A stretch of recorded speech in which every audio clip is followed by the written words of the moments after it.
வணக்கம். இது தமிழ் குரலின் சிறப்பு நேர்காணல். இன்றைக்கு நம்மோடு இணைந்திருக்கிறவர் ஃபர்ஸ்ட் லைன் மீடியாவின் முதன்மை ஆசிரியர், மூத்த பத்திரிகையாளர் ஐயா முனைவர் உமாபதி அவர்கள். சார் வணக்கம். வணக்கம்.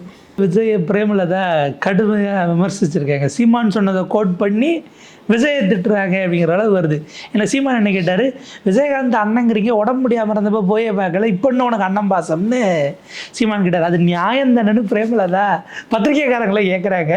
அப்போ அதை எப்படி பார்க்க வேண்டியிருக்கு? விஜயை தள்ளி வைக்கிறாங்க. அதாவது ஒரு வீட்டில், ஒரு பங்களா வீட்டில் புகுந்து கொள்ளையடிச்சிட்டாங்கன்னு வைங்க, அவங்க கவலைப்பட மாட்டாங்க. 100-150 நகை போட்டாலும் கார் ஈரெலாம் இருக்கும், சொத்து இருக்கும், எல்லாமே இருக்குது. 150 நகை மட்டும் காணாமல் போயிருக்கும். அதை போய் கம்ப்ளைண்ட் கொடுக்குறது, கார் இருக்கும், கூட வர வேலைக்காரன் இருப்பான், அவன்லாம் ஒன்றா இருக்க மாட்டான். அதே இது ஒரு 25 ரூபாய் வச்சுக்கிட்டு ஒரு கிளை போகுதுன்னு வைங்க, பஸ் ஏறி டின்னர் வரைக்கும் போயிட்டு வரலான்னு, அது பறிச்சை அடிச்சுட்டாங்க, அதோட சுருக்கு பையை பிடிங்கிட்டாங்கன்னா அதோட வாழ்க்கை நடத்த இதாகிடும், நாசமாக போயிடும். எப்படி அது நடந்தால் வரும், யார்கிட்ட போய் காசு கேட்கும், அதுக்கு ஃபோனும் யூஸ் பண்ண தெரியாது. நடந்தே தான் 10 கிலோமீட்டர் போகணுது தாம்பரத்துலேருந்து டி நகருக்கு. ஸோ அந்த மாதிரி நிலைமையில் இருக்கிறது தான் 2 கம்பேரிசன். இப்போ நீங்கள் பிரேமலதா கட்சியில் இருக்கிறது 1500 ஓட்டு. நீங்கள் அதிமுகவில் 22% இருக்கிறதுல 2% ஆட்டையை போட்டிங்கனாலும் பரவாயில்ல. சீமான்ட்ட 7%, 3% ஆட்டையை போட்டிங்கனாலும் 4% இருக்குது மீதி. ஏன்னா பிரேமலதா கட்சியில் 2%, 1.5% தான் இருக்குது. அதையும் ஆட்டையை போட்டு பார்த்தா அந்த கோவம் வரத்தானே செய்யும். ஸோ அந்த மாதிரி தான் அந்த அம்மா கொந்தளிச்சிருக்கு. இருக்கிறத ஆட்டையை போட பார்க்குறாரு தம்பின்னா கடைசியில் என் வீட்டிலே என் தம்பியவே அடிமையாக வச்சுருக்கேன். தென்னாள் எங்கெங்கெல்லாம் தோப்போம், எங்கெங்கெல்லாம் டெபாசிட் போகுமோ தம்பி போய் நில்றானா நிற்பாப்புல.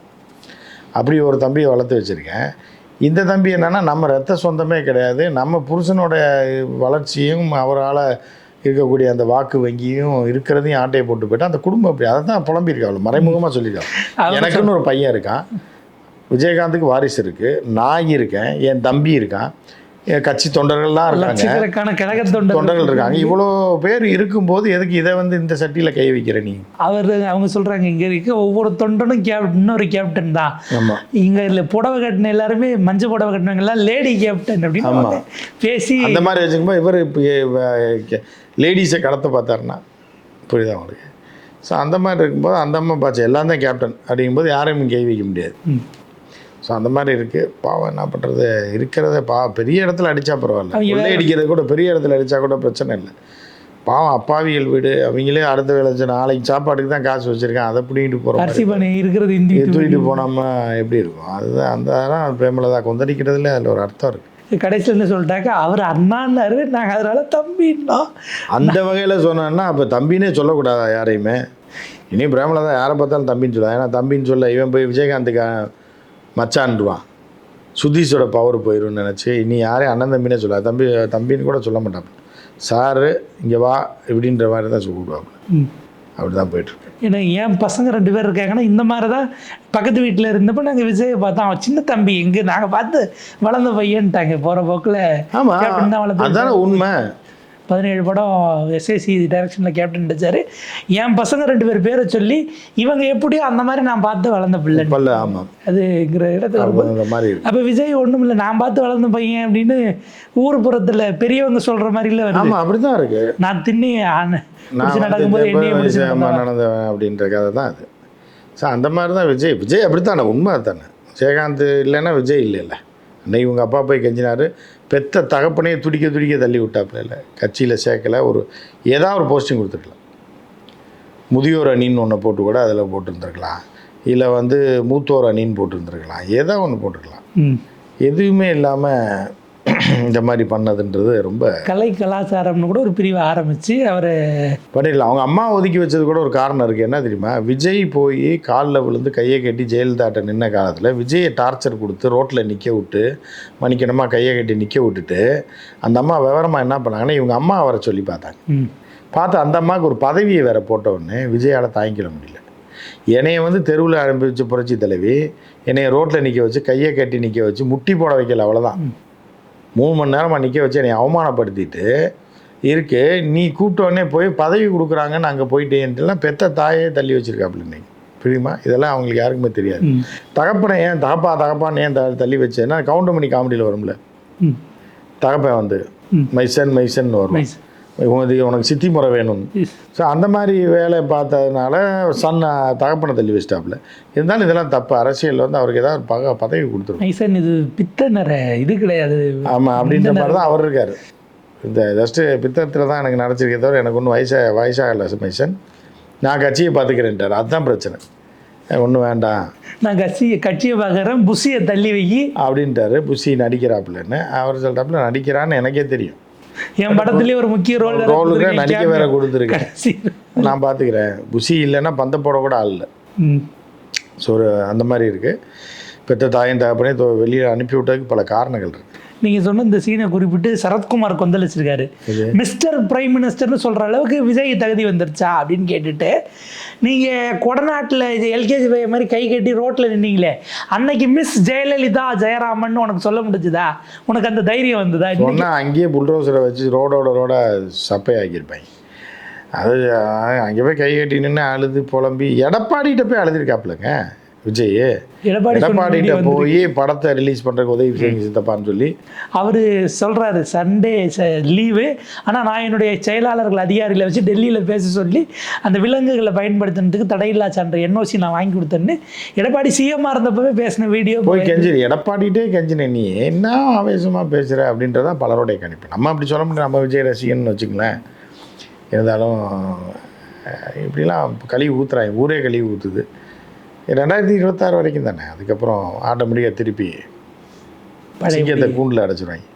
கூண்டில் செத்த நாய்கறியை போட்டு அடைச்சி போட்டுருவாங்க. ஒரு நிறைய கேள்வி சார், இது வந்து நடக்கும்னு கொங்கு மண்டலத்தில் யாராவது நினச்சிருப்பாங்களான்னு தெரில.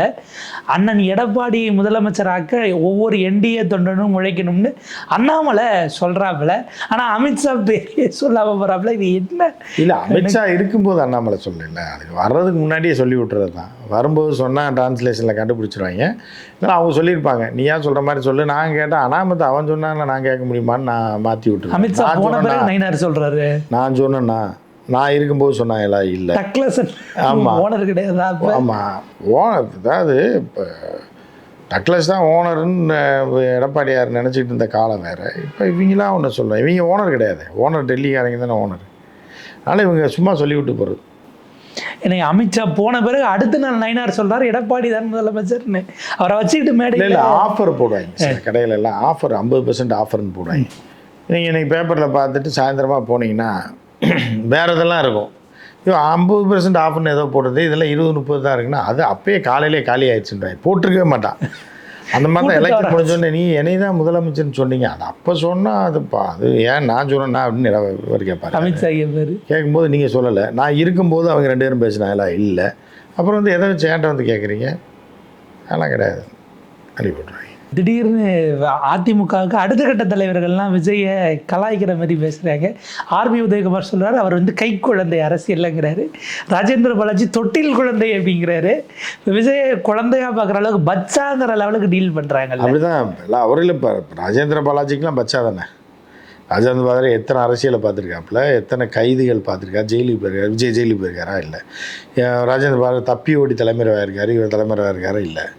இப்போ போய் வேனில் போய் பிடிச்சிட்டு வந்தாங்க, நாய் பிடிக்கிற வேனில் பிடிச்சிட்டு வந்த மாதிரி போலீஸ் விரட்டி போய் மாறு வேஷத்தில் லுங்கி கட்டினா அடையாளம் தெரியாதா? புரியுதா? மூஞ்சியை பொத்திக்கிட்டா பரவாயில்ல. அதாவது என்னென்னா ஒரு காலத்தில் 80s எண்டுலலாம் டெல்லியிலேருந்து ராஜஸ்தானுக்கு பிங்க் சிட்டி எக்ஸ்பிரஸ்னு ஒன்று போகும். அந்த பிங்க் சிட்டி எக்ஸ்பிரஸ் என்ன ஆகும்னா, ஜெய்ப்பூருக்கு வந்து அதிகாலையில் ஒரு 5:30 மணிக்கெலாம் உள்ளே என்ட்ரு ஆயிரும். நைட்டு ஒரு 10:30 மணிக்கு பிங்க் சிட்டி. அப்போ மீட்டர் கேஜ் இருந்த காலம். இந்த மதுரைக்கு போதில் 8 மணி நேரம். அதே மாதிரி தான் அங்கே 7:40 கிளம்புனா இங்கே 5:40 வந்துடும். அந்த மாதிரி போகும்போது என்ன பண்ணால், அந்த 5:30-6 மணிக்கு போனால் அப்போல்லாம் பொதுவெளி கழிப்பிடம் தான். எல்லாருமே எல்லா ஊர்லேயும் அப்படி தான் இருக்கும். அப்போ இந்த ட்ரெயின் வர நேரத்தில் பார்த்தீங்கன்னா ஆண்கள் பெண்கள் எல்லாம் ரயில்வே ட்ராக் ஓரத்தெல்லாம் தள்ளி உட்காந்துருப்பாங்க. ட்ரெயின் வரும்போது என்ன பண்ணுவாங்கன்னா, மூஞ்சி தெரியக்கூடாது, மூஞ்சியை மறைச்சி லைட். ஆமாம், ட்ரெயினில் எதை பார்த்தா என்ன நான் தான் தெரியக்கூடாதுன்னு முகந்தவன் மறைச்சிடுவாங்க. புரியுதா அவங்களுக்கு? இதை பார்த்தோன்னே எங்களுக்கு அப்பயே நான் சொல்கிறது 80, 87, 88 இப்படிலாம் இருக்கும். ஸோ அந்த மாதிரி மூஞ்சியை மறைச்சிருந்தா கூட பிடிச்சிருக்க மாட்டாங்க. யார்? ராஜேந்திர பாலாஜி. கைலியை தூக்கி மூஞ்சியை மறைச்சிருந்தா கூட ஆள் தெரியாது, பிடிக்க மாட்டான் போலீஸ். வேற யாராவது நீங்கள் நிர்வாணமாக இருந்தால் கூட யாருன்னு தெரியாதுல்ல, அப்படினாலும் போலீஸ் விட்டு பயந்துட்டு போயிருப்பாங்க. சரி யார் சரி ஆரஞ்சு பாளையமா தெரியல, நீ கைலியை கீழே இறக்கி விட்டு மூஞ்சியை காட்டினேன்னா கப்புன்னு போலீஸ் பிடிச்சிட்டாங்க. அந்த மாதிரி ஒரு அரசியல் ராஜதந்திரம் மிகுந்த ஒருத்தர் தான். இப்போ அவர் பார்க்கும்போது ஒரு பச்சாவாக தானே தெரிவார் அப்படின்ற மாதிரி தான் வந்து இருக்குது. ராஜேந்திர பாலாஜியெல்லாம் கழுவி ஊற்றுற அளவுக்கு ஒரு நிலைமைக்கு விஜய் வர்றதுன்றது ரொம்ப பாவமாக தான் இருக்குது. என்ன பண்ணுறது பாப்போம் சார், இது எப்படி போகுது, யார் யார் எந்த பக்கம் இருக்காங்க, ஜனவரிக்கு பிறகு யார் யாரை பிராண்ட போகிறா போகிறான்றது அப்படிங்கிறதெல்லாம் நம்ம பொறுத்து இருந்தால் பார்க்கணும். உங்கள் நேரத்துக்கு நன்றி.